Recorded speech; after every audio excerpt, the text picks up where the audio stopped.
Эртең кадыр түн тособуз. Мына ушундай аталыштагы биздин кудул агаларыбыздан сонун баян концерт болот жакында 29-июнда. Анан ушул уюштуруучу эртең конокторубузду чакырганбыз.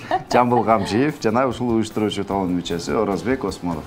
Конокто саламатсыздарбы? Кутмандуу таңыңыздар менен кош келипсиздер. Эртең саат 3:30 экен. Туткан оразаңыздар кабыл болсун, урматтуу мекендештер. Акыркы оразанын акыркы 10 күнүндө биздин кадыр түндө тосконго аракет кылышыбыз керек. Өзү негизинен биринен экисине караган түнү деп атат. 1-июлдан 2-июлга караган түнү деп атышат. Бирок алымдар айтып атат, акыркы 10 күндө издеш керек деп атат да. Таксандар. Жок, акыркы 10 күндө 10 күн бою кадыр тосконго Аракет кылыш керек. Ошон үчүн ушул концертте койгунсуздарбы? Биз эми концертте мындай да. Эмне үчүн башка диндерден мындай концерттер болот, Иса пайгамбардын туулган күнүнө карата, башка бизде деле Мухаммеддин туулган күнүнө карата концерттер болуп атпайбы? Биз эми кадыр түнүн тосуш үчүн дагы бир элге кадыр түн деген эмне, анын кандай ибадаттары бар, анын кандай касиеттери бар, ошону элге жеткизиш керек да жаштарга, туурабы? Же силер баарыңар билесиңер. Эртең барып Үйрөнгөнгө аракет кылып атабыз. Эртең барып дагы толук маалымат алабыз. Биздин Орозбек мырзадан сурайлы. Эмне үчүн ушул эртең кадыр түн тособуз деп атадыңыздар? Ассаламу алейкум, кыргыз элим. Биз бул максатты биз эртең кадыр түн тособуз деген максатыбыз, биз кайрымдуулук иш-чара кылдык. Кээ бир кайрымдуулук кыла албаган адамдар ушу концертте кайрымдуулук иш кылып келип салымын кошуп кетсин максатта кылдык. Анан биз ушу иш-чараны уюштурганда көп ойлоп атат да. Дворец спортко кантип кадыр түн тоссун, кадыр түндү мечитте тосот да деп ар кандай сын пикирлер айтып атат. Биз болгондо баянчылар жана алымдар ошол күнү баянды айтып берет. Кадыр түнүн кантип тосуш керек, кандай максатта кылыш керек. Ошол боюнча 10-15 мүнөттүк баян болот. Андан кийин андан тышкары Аллах жөнүндө, пайгамбар жөнүндө ырлар аткарылат. Ошол максатта уюштурганбыз да. Элдин түшүнүгү башкача болот да. Силер концерт менен эмени аралаштырбагыла, алымдарды эме кылбагыла. Биздин максат ошол. Түшүнүк турбайбы? Кадыр түнгө дайындоо. Дайындоо. Мындайча айтканда, алгачкы жол болуп аткан үчүн көп адамдарга бул түшүнүксүз да болуп атат, анан коркунучтуу да болуп атат.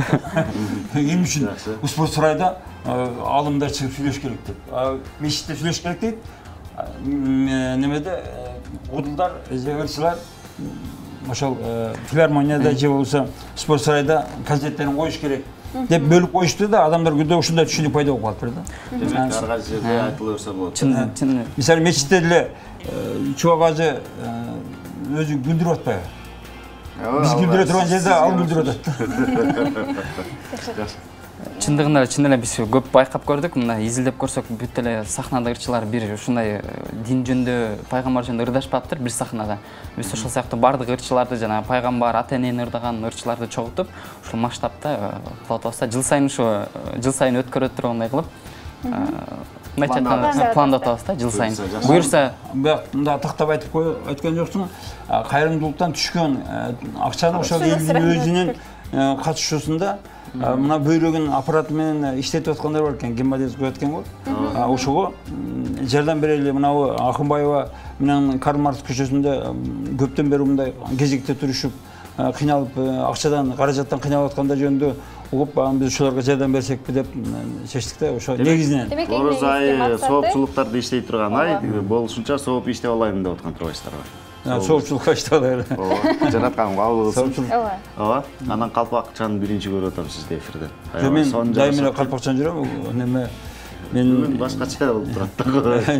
Имидж иштеп койсок да болот. Жакшы. Анан эми сен жана айтып атпайсыңбы? Ден соолугу жакшы адамдар күлөт деп. Ден соолугу жакшы адамдар күлдүрөт. Күлдүрөт да. Мисалы мына калпакты силер ойлобасаңар керек, байкуш бечара Жамбыл ака башын бекитип ушу калпак кийип алыптыр да. Жашырып. Андай эмес, бул калпакты кийгенин себеби бар. Бул калпакты бака калпак деп коюшат, кыпчак калпак деп коюшат. Кыргыздар аштанбы тойдон келген үйдө жата берет да, ал шкафта, сандыкта жатат да. Тояштарда кийип коюшат. Кыргыз качан кийиши мүмкүн? Бир чоң адам өтсө, же жакын дос жары кайтыш болсо, көз көрсөткөн орунда кийип алып, момоюп турушат да кыргыздар. Мен эми качан Абдулда Иманкулов, Рахман Разыков, күмендер абыл өлөт экенде күтүп отурам. Мен аны каалаган күнү кийем аны. Кийгенде да жөн кийбейм, ар түрдүү кылып кийем. Эгер туурасынан кийип алган болсом, туурасы түшүнүңүздөр, орустар айтмакчы добрая душа. Любойнун бүтпөй аткан иштери болсо бүтүрүш берем. Эгер узунунан кийип алган болсом, анда мага мишайт этмеңиздер. Мен өзүм ишим менен жүргөн болом. Эгер бир аз кыйшайып калган болсо, анда машинасы бар балдар мен үйгө таштап коелу. Эгер мен калпакты колума кармап алып көчөдө шашылып бараткан болсом, демек бүгүн площадьта митинг бар экен деп коелу. Эгер калпакты койнума катып алып келаткан болсом, анда Жамбыл ака өз жалгыз Ошто өзөк махалада жүрүптүр дейли. Эгер раз ушунча болуп калды, калпакты мындай калпакты азыр экелек киши кийип атат, ошол жөнүндө айтып коеюн. Бишкекте Топчек Тургуналиев кеткен, Ошто Жамбыл камчыйып кийип атат. Колчогуңдар.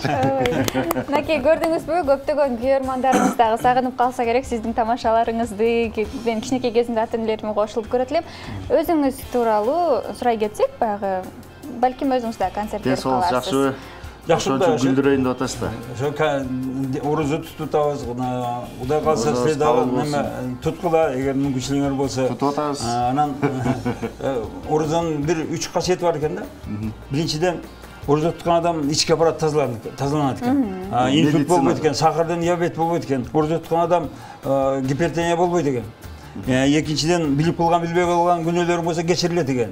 Үчүнчүдөн, оз ачарга 10 мүнөт калганда Алладан эмне сурасаңыздар, ошонун баары аткарылат экен. Ошон үчүн тутуш керек да. Эмнеге муктаж болсоң, орозо туттуруп, бүгүн тута албай калдың, эртең тут дагы.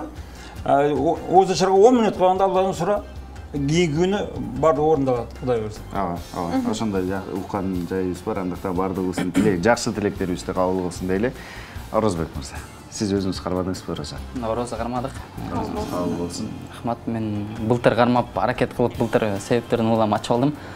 За границага кетип, быйыл буйрса жакшы эле баары кармап. Жакшы буйрса сукмуктар.